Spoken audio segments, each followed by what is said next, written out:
भारत के एक महान पुत्र तारिक फतेह का देहांत हो गया है।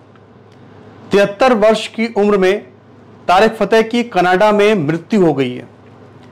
यह हिंदुस्तान के राष्ट्र प्रेमियों के लिए अत्यंत शोक की घड़ी है। कैसे इस्लामिक मुल्कों ने मिलकर तारिक फतेह को मारने की साजिशें हमेशा रची और अपनी मौत के पहले तारिक फतेह ने योगी आदित्यनाथ पर आखिरी बात क्या कही थी, ये सब मैं आपको बताऊंगा। आज सोशल मीडिया पर, ट्विटर पर तारिक फतेह की बहुत सारी तस्वीरें ट्रेंड होती रहीं, वो तस्वीरें भी मैं आपको दिखाऊंगा। आरएसएस ने, राष्ट्रीय स्वयं सेवक संघ ने किस तरह से तारिक फतेह को एक श्रद्धांजलि दी, एक भावभीनी श्रद्धांजलि दी, ये मैं आपको दिखाऊंगा। लेकिन इससे पहले मैं उनके द्वारा बोले गए कुछ अनमोल वचन आपसे शेयर करना चाहता हूं। कुछ ऐसी बातें जो तारिक फतेह ने कही थी, जिसके लिए वो जिंदगी भर याद किए गए और जिसके लिए वो आगे भी हमेशा याद किए जाएंगे। तारिक फतेह ने कहा था कि अगर इंडिया खत्म तो पूरी दुनिया खत्म, इसलिए भारत की संस्कृति को बचाना बहुत जरूरी है। तारिक फतेह ने कहा कि न मक्के का नाम रामगढ़ होगा और न प्रयागराज का नाम इलाहाबाद होगा। तारिक फतेह अपने हर इंटरव्यू में एक बात बार बार कहते रहे कि बिना सिंध के हिंद नहीं हो सकता। यानी सिंध जो कि हिंदुस्तान का जो कि पाकिस्तान का एक क्षेत्र है आज, उसके बारे में उन्होंने कहा कि बिना सिंध हिंद नहीं हो सकता। तारिक फतेह ने एक सवाल उठाया कि राम के बेटे लव के शहर लाहौर पर मुसलमानों का कब्जा आखिर क्यों है। तारिक फतेह ने कहा कि हिंदुस्तान में पैगंबर मोहम्मद की औलादों को पनाह देने की कोशिशें हुई, इसके बाद भी जो मुसलमान हैं इस अखंड भारत के बर्रे सबीर के, वो आखिर क्यों जो है हिंदुस्तान से इतनी नफरत करते हैं। पाकिस्तान के जनरलों ने, उनका एक बहुत ही और प्रसिद्ध वाक्य है पाकिस्तान सेना पर कि पाकिस्तान के जनरलों ने कोई युद्ध नहीं जीता, तो मेडल आखिर किस बात के लिए पहनते हैं। उन्होंने एक और बात कही थी कि करीना ने अपने बेटे का नाम तैमूर कैसे रखा। क्या इजराइल में कोई अपने बेटे का नाम हिटलर रख सकता है। हिंदुओं ने पहाड़ों को काट कर मंदिर बनाए हैं, तो आखिर आप आज किससे डरते हो। और पाकिस्तान के एटम बम का मजाक उड़ाते हुए एक बार तारिक फतेह ने कहा था कि पाकिस्तान का एटम बम फटेगा तो उसमें से फालूदा निकलेगा, कुछ भी नहीं है पाकिस्तान के एटम बम में। और पाकिस्तान के निर्माण पर तारिक फतेह ने कहा था कि हमने नहीं बनाया पाकिस्तान, यूपी और बिहार के मुसलमानों ने पाकिस्तान बनाया और हम पर थोप दिया और खुद हिंदुस्तान में रह गए। इसके अलावा उर्दू पर उनका एक बहुत प्रसिद्ध बयान है कि उर्दू पाकिस्तान पर थोपी गई जुबान है। ये पाकिस्तान के लोग वो लोग हैं, ऐसे दोगले लोग हैं जो अपनी मादरी जुबान पंजाबी से नफरत करते हैं। पाकिस्तान में पंजाबी पर प्रतिबंध है, ये उन्होंने कहा। इसके अलावा उन्होंने एक और हमेशा एक दुआ मांगी, कह सकते हैं, भगवान से कि इंशाअल्लाह अगले 20 साल में बलूचिस्तान आज़ाद होगा और पाकिस्तान टूटकर खत्म होगा। और इमरान खान पर उनका एक बड़ा ही मशहूर कथन है कि इमरान खान जाली पठान है, मूल रूप से जालंधर के रहने वाले हैं, मर्दानगी शो करने के लिए वो खुद को पठान कहते हैं। और अपने ऊपर जो खतरे मंडराते रहे उनके ऊपर जिंदगी भर, उस पर उन्होंने कहा कि मुझे मरने का कोई खौफ नहीं है, मैं 70 साल का हूं और अपनी जिंदगी जी चुका हूं। इसके अलावा उन्होंने ये भी कहा कि जो भारत के जो मुसलमान हैं उनको चाहिए कि वो अपने नाम जो है वो अरबी भाषा में ना रखें बल्कि हिंदुस्तानी भाषा में रखें। जैसे उन्होंने कहा कि आप शम्स के नाम की जगह अपने बच्चे का नाम सूरज रखें।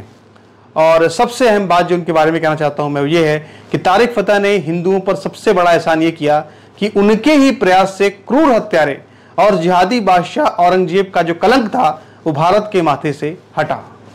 और मित्रों, ये वो समाचार है जिसका मैं आपसे भी जिक्र कर रहा था, चर्चा कर रहा था। नाइदर बीजेपी नॉर आम आदमी party, it was Tariq Fateh who first suggested renaming Aurangzeb road. First post का ये आर्टिकल है, 29 दिसंबर 2015 को ये आर्टिकल प्रकाशित हुआ था। और इसी आर्टिकल में तारिक फतेह के बारे में बताया गया है कि तारिक फतेह ने पहली बार साल 2015 में उन्होंने कहा था कि ये जो औरंगजेब रोड है इसका नाम जो है वो बदलना चाहिए। और इसको लेकर के उन्होंने जो सुझाव दिया, उस सुझाव को लेकर के भारत के अंदर एक चर्चा शुरू हुई। और इसके बाद जब दिल्ली सिख गुरुद्वारा मैनेजमेंट के ने प्रस्ताव दिया तो भारत सरकार ने जो है औरंगजेब रोड का नाम बदल दिया। आगे मैं आपको बताऊंगा कि योगी के बारे में तारिक फतेह ने अपनी मौत से पहले आखिर क्या बयान दिया था, लेकिन पहले मैं आपको अपने दिल की कुछ बातें कहना चाहता हूं। मित्रों, बहुत ही दुखद खबर है। मृत्यु शाश्वत है, लेकिन कुछ लोगों का जाना समाज के बीच में एक ऐसा खालिस्तान पैदा कर देता है जिसको शायद कभी भरा नहीं जा सकता है। तारिक फतेह का नाम उस वक्त चर्चा में आया जब सोशल मीडिया के माध्यम से उनके वीडियो पूरे हिंदुस्तान में प्रचारित और प्रसारित होने लगे, आज की भाषा में कहें तो वायरल होने लगे। साल 2014 के करीब की बात है जब तारिक फतेह पाकिस्तान की पोल खोलने के लिए और इस्लाम में मौजूद जिहादी मानसिकता की पोल खोलने के लिए पूरी दुनिया के अंदर बहुत चर्चित होने लगे। सबसे बड़ी बात यह है कि तारिक फतेह मुसलमानों के साथ रहे थे, मुसलमान होकर पैदा हुए थे, इसीलिए उनको मुसलमानों की कट्टरपंथी मानसिकता का बहुत अच्छा अंदाजा था। और यही वजह है कि जब वो बोलते थे तो सामने वाला उनको सुनता ही जाता था। मुझे आज भी याद है कि पहले लोग इस्लाम की कट्टरपंथी मानसिकता और इस्लामी आतंकवाद के खिलाफ कुछ भी बोलने से पहले कई बार सोचते थे, बहुत डरते थे, लेकिन ये तारिक फतेह ही थे जिन्होंने हिंदुस्तान के हिंदुओं को ये सिखाया कि इस्लाम की खामियों पर बोलना ज़रूरी है। हालांकि बहुत से लोग ऐसे कहेंगे कि इस्लाम में कोई खामी नहीं है, लेकिन ऐसा नहीं है, वक्त के साथ खामियां आ जाती हैं। तारिक फतेह ने लोगों के अंदर एक हिम्मत पैदा की।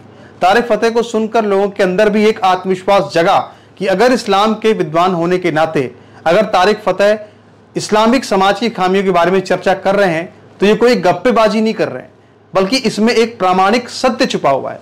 और फिर धीरे धीरे मुसलमानों के अंदर भी एक वर्ग पैदा हुआ जिसने मुसलमान होने के बावजूद भी इस्लामी समाज की खामियों को लेकर खुलकर बोलना शुरू किया। ऐसे बहुत सारे चेहरे आज आपको टीवी न्यूज़ चैनल्स पर बात करते मिल जाएंगे जो मुसलमान हैं, लेकिन वो प्रामाणिक तरीके से उदाहरण देकर बताते हैं कि आखिर इस्लामी समाज में कौन कौन सी खामियां हैं। ये पूरी फसल जो आज हमें देखने को मिल रही है, इस पूरी पैदावार को बड़ा करने में तारिक फतेह का एक बहुत बड़ा योगदान रहा है। तारिक फतेह के खिलाफ बहुत सारे फतवे निकाले गए, तारिक फतेह को मारने की कई बार साजिशें हुई, कई मौलानाओं ने तारिक फतेह की गर्दन पर लाखों का इनाम रखा। खासकर तारिक फतेह सबसे ज्यादा मुस्लिम कट्टरपंथियों और जिहादियों के निशाने पर रहे। तारिक फतेह को मारने की कोशिश अंडरवर्ल्ड ने भी की, दाऊद इब्राहिम पर भी कई बार आरोप लगे, लेकिन तारिक फतेह हमेशा निडर रहे। आज मैं उनकी कुछ तस्वीरें आपको दिखाना चाहूंगा। और मित्रों, ये तारिक फतेह की एक तस्वीर है जो आज इंटरनेट पर काफ़ी ज़्यादा वायरल हो रही है। ये है तारिक फतेह, उनके युवा अवस्था की तस्वीर है और ऐसा लगता है कि ये तस्वीर पाकिस्तान की है, किसी पाकिस्तान के अंदर बलूचिस्तान की किसी मूवमेंट की है, क्योंकि अक्सर वो एक बड़े वक्ता थे और ऐसा लग रहा है कि शायद वो कुछ बोल रहे हैं। और ये उनकी काफ़ी पुरानी तस्वीर नज़र आती है, जिस मुझे लगता है कि ये तस्वीर उनके संघर्ष को पूरे जीवन के बयां भी करती है। मित्रों, ये भी तारिक फतेह की एक बहुत ही चर्चित तस्वीर है जिसमें कि उन्होंने एक रामनामी ओढ़ी हुई है जिस पर लिखा हुआ है जय श्री राम। आप देख सकते हैं जिस पर लिखा हुआ है जय श्री राम, जिस पर भगवान राम का जो है चित्र अंकित है। ऐसी एक रामनामी थी, उनको भेंट की गई थी। और ये भी एक तस्वीर है जिसमें कि वो एक स्नान करते हुए नज़र आ रहे हैं और मुझे लगता है कि ये तस्वीर भी भारत की है, भारत के किसी हिस्से की है जहाँ पर कि उन्होंने एक स्नान किया है। ये तस्वीर भी आज काफ़ी ज़्यादा चर्चित हो रही है। और मित्रों, ये उनके आखिरी वक्त की तस्वीर है। आप देख सकते हैं कि उनका जो चेहरा है वो किस तरह से आप नज़र आ रहा है, काफ़ी बीमार नज़र आ रहे हैं वो। एक और तस्वीर उनकी काफ़ी चर्चित हो रही है। उनके एक कोई मित्र हैं जो कि उनसे मिलने के लिए आए हुए हैं और उनसे वो कुछ बात कर रहे हैं। लेकिन बड़ी बात जो ये समझ में आती है कि अपने जीवन के आखिरी वक्त में भी वो बहुत ही हंसते हुए, बहुत ही खुश मिजाज लग रहे हैं, जो मैं समझता हूँ कि एक जिंदा दिल शख्सियत की एक बहुत बड़ी निशानी है। और ये राष्ट्रीय स्वयंसेवक संघ ने जो है एक अपनी एक श्रद्धांजलि एक जारी की है।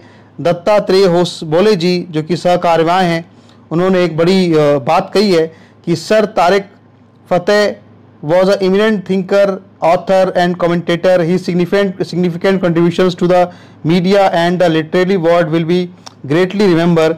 He remained committed to his principles and beliefs throughout his life and was respected for his courage and conviction. यानी कि सारे की एक तरह से संघ ने ये कहा है कि तारिक फतेह जो है एक बहुत अच्छे विचारक थे, एक अच्छे लेखक थे, एक अच्छे टिप्पणी करने वाले व्यक्ति थे।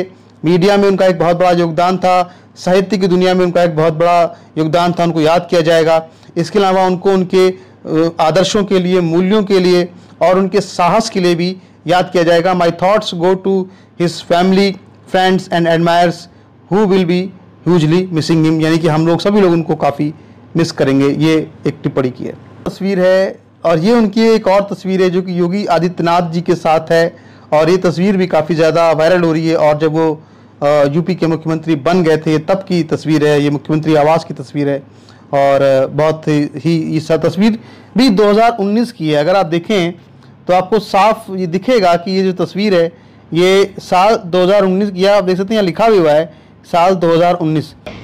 CM Yogi, Modi ji multiplied by 2। आपने देखा उन्होंने क्या कहा, योगी जी इज मोदी जी मल्टीप्लाइड 2, यानी कि मोदी जी के 2 गुने हैं योगी जी। आप हमारी पत्रकारिता को सपोर्ट कर सकते हैं।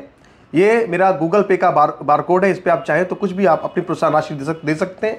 इसके अलावा अगर आप देखें तो ये जो है 8376862585 ये व्हाट्सअप नंबर है, इस पर आप रसीद भेज सकते हैं मुझे पेमेंट करके कोई भी, और इसी पर गूगल पे, फोन पे, पेटीएम तीनों इसी पर मौजूद है। इस नंबर पे आप चाहें तो इस पर भी जो है हमें यहाँ पे डोनेट कर सकते हैं, हमारी मदद कर सकते हैं। तारिक फतेह का जीवन हमेशा खतरे में रहा। साल 2019 में सितंबर के महीने में तारिक फतेह ब्रिटेन गए थे और वहां पर एक पाकिस्तानी नागरिकों के समूह ने उन पर हमला कर दिया था। यह कोई दुर्घटना नहीं थी। पाकिस्तान की खुफिया एजेंसी ISI बहुत लंबे अरसे से तारिक फतेह को मारने की साजिशें रच रही थी। तारिक फतेह बहुत लंबे समय से बीमार भी चल रहे थे और कट्टरपंथी मुसलमान तारिक फतेह के मरने की दुआएं भी मांगते थे। इस्लामिक देशों में खासकर वो बहुत अलोकप्रिय कहें या उनको कहें कि बहुत ही कुख्यात हो गए थे, क्योंकि वो इस्लाम की कमियों को, इस्लामी समाज की खामियों को बहुत ही मतलब बेहतरीन अंदाज में कहने के लिए एक तरह से प्रसिद्ध थे। झेलनी पड़ी। और मुझे याद आता है कि आज भी याद है कि एक बार मेरी मुलाकात उनसे हुई थी और तब मैंने उनसे यही सवाल पूछा था कि आप अकेले चलते हैं, कि क्या आपको कभी डर नहीं लगता? तो उन्होंने कहा था कि मैंने उनसे कहा कि आपके खिलाफ भी सिर तन से जुदा के नारे लगते रहे कई बार। तब तारिक फतेह ने मुझे जवाब दिया था कि मैं 70 साल का हो चुका हूं, मैं तो अपनी जिंदगी जी चुका हूं, अब आज मरूं या कल मरूं या परसों मरूं या बरसों मरूं, गोली से मरूं, तलवार से मरूं, कैंसर से मरूं, कोई फर्क नहीं पड़ता। उनके पास कोई सिक्योरिटी या बाउंसर्स भी नहीं रहते थे। उनके साथ मैंने उनके भतीजे को जरूर देखा था जो हमेशा उनके साथ रहता था। तारिक फतेह से सबसे ज्यादा अगर कोई परेशान था तो वो पाकिस्तान था, क्योंकि पाकिस्तान के खिलाफ तारिक फतेह ने अपना पूरा जीवन बिता दिया था। तारिक फतेह के बयान पाकिस्तान के अस्तित्व के खिलाफ थे। तारिक फतेह ने कई बार ये भविष्यवाणियां की थी कि पाकिस्तान बलूचिस्तान, सिंध, पंजाब और कई हिस्सों में टूट जाएगा, और इसीलिए पाकिस्तान की आर्मी और ISI तारिक फतेह से बहुत भय खाते थे। अगर इंडिया के हिंदुओं को खास तौर पे मैं कह रहा हूं नहीं पता कि उनकी वर्थ क्या है, इसमें मेरा कसूर नहीं है।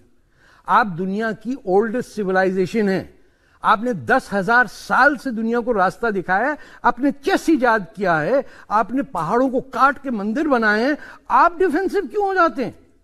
आप क्यों बैठ के यहां बनाए में बाबरी मस्जिद बनाए? अरे किसने बोला था तेरे को मस्जिद बनाने के लिए? तू यहां पैदा नहीं हुआ, तू मरा कहीं और जाके, आके एक मंदिर पे मस्जिद बना दी और पूरे मुल्क को डिवाइड कर दिया। देखिए आप अगर खड़े होके मुसलमान हिंदू दोनों और सिख खास तौर पे defence of India, it's the end of civilisation. India है तो दुनिया है, अगर इंडिया खत्म हुआ इट्स ओवर। ये मान लिया बात। मित्रों, हर हिंदू को तारिक फतेह का एहसानमंद होना चाहिए। मैं अपनी इसी एक भावुकतापूर्ण आखिरी पंक्ति के साथ अपने इस वीडियो का समापन कर रहा हूं और आपसे निवेदन कर रहा हूं कि आप इस वीडियो को जरूर शेयर कीजिएगा, इस वीडियो को जरूर लाइक कीजिएगा और इस YouTube चैनल को सब्सक्राइब कर लीजिएगा। ऑल नोटिफिकेशंस के बेल आइकन पर क्लिक कर देंगे तो आपको इस YouTube चैनल के सभी वीडियो अपडेट्स जरूर मिलेंगे। नमस्कार मित्रों, धन्यवाद। भारत माता की जय, वंदे मातरम, जय श्री राम, हर हर महादेव। धन्यवाद।